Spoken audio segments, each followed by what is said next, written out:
Le dossier Lambert, l'homme qui n'existait pas. En mars 1999, dans un petit village de l'Oise, un employé municipal est envoyé pour nettoyer une vieille maison avant sa mise en vente. Le bâtiment est modeste, typiquement rural.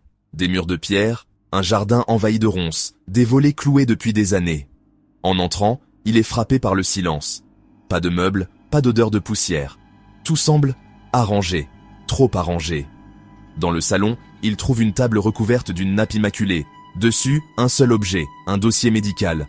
Une couverture cartonnée, beige, jaunie.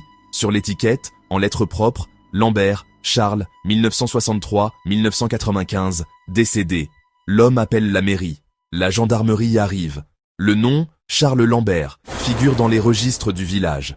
Ancien infirmier psychiatrique. Il aurait péri dans un incendie 4 ans plus tôt, en 1995. Pourtant, cette maison appartient à Charles Lambert.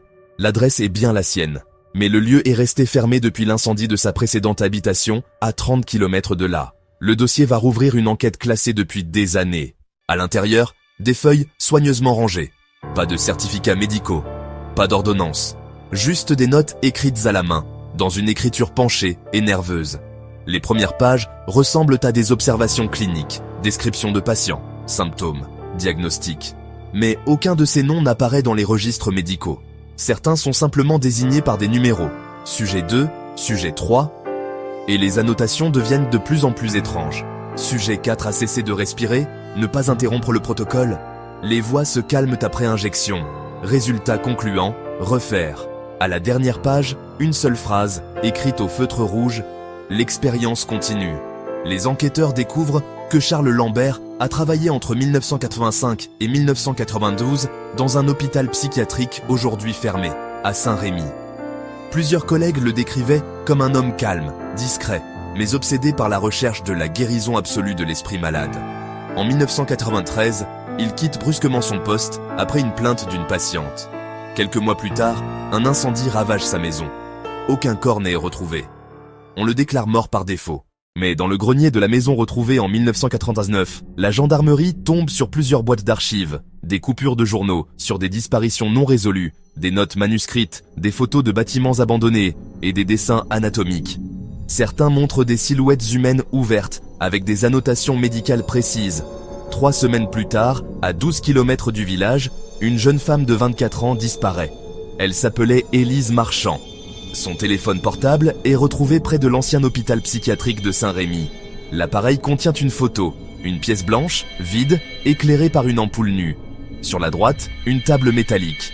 Et, au fond, une silhouette vêtue d'une blouse blanche, le visage bandé. Le cliché sera analysé.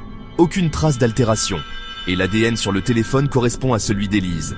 Les gendarmes décideront de fouiller l'ancien hôpital. Le bâtiment est délabré, envahi par la végétation. Pourtant, dans le sous-sol, ils trouvent une salle encore alimentée en électricité, une table médicale, des instruments rouillés et, sur le mur, des dizaines de photos fixées avec des aiguilles, des visages, hommes, femmes, enfants, tous disparus entre 1996 et 1999.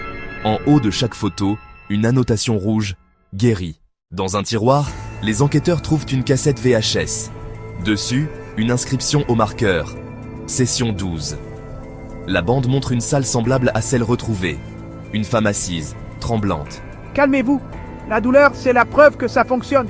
La voix est formellement identifiée, celle de Charles Lambert. Au total, 8 disparitions seront reliées à lui, mais aucun corps n'a jamais été retrouvé. L'affaire est close en 2001. Lambert est déclaré fugitif, probablement mort, jusqu'à 2015. Dans une maison abandonnée près d'Orléans, un promeneur découvre un nouveau dossier médical. Même couverture beige. Même écriture, même signature, Dr C. Lambert. À l'intérieur, une seule page, une liste de noms, dont 7 barrés, et un dernier entouré, Élise Marchand.